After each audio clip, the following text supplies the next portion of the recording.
the team of Tomorrow's World.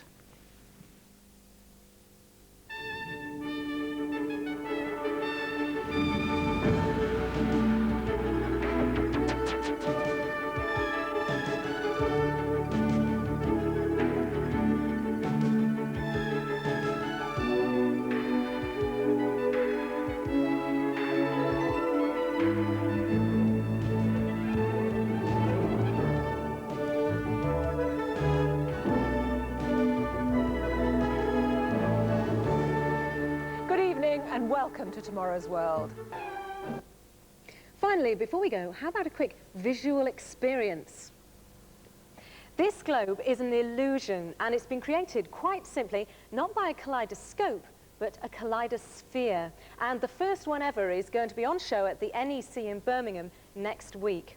Now, all it uses is a single TV screen, and there's no video trickery. It just uses 4 mirrors that are joined together to form a tapered tube. Now, inside here, the multiple reflections combine to create that image of a huge sphere. We've got another kaleidosphere over here that's only got 3 mirrors, and instead of video pictures, it uses a rotating coloured wheel with fibre optics to create these spherical patterns.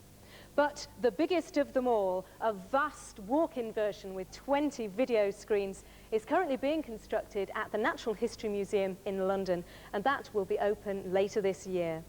Well, that's all we've got time for tonight, but we'll be back again at the same time next week, so do join us then. Good night.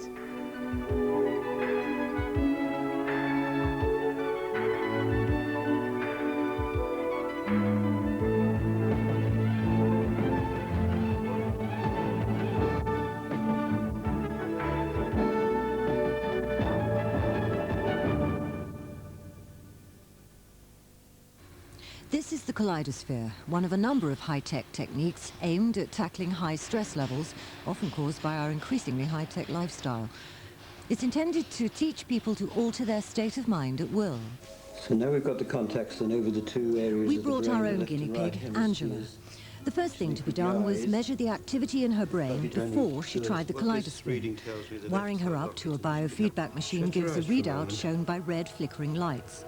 The pattern on the left of the display shows intellect governed by the left half of the brain. It's far more active than imagination, shown on the right. That's a combination suggesting apprehension and stress.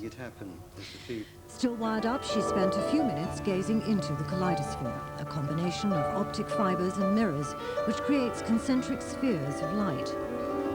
After a couple of minutes concentrating on the sphere, she'd become immersed in the patterns, unaware of anything else happening in the room.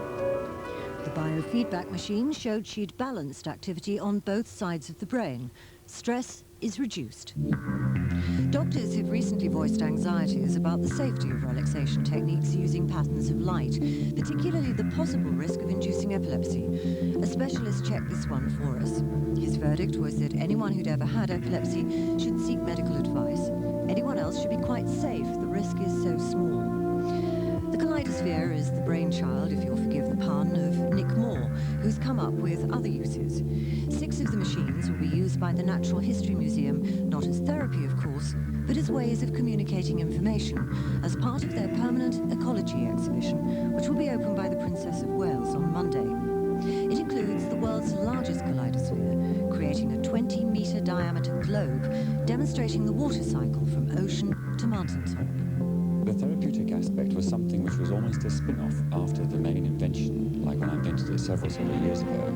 I then realized that it had a very precise, powerful, meditative capability in terms of that when you look at it, you are able to get into a relaxed state really easily. What television can't do is bring you the 3D effect of the Kaleidosphere. But it's quite reassuring to know that despite the high technology, it really is all done with mirrors, just 4 of them making up thousands of images. Trish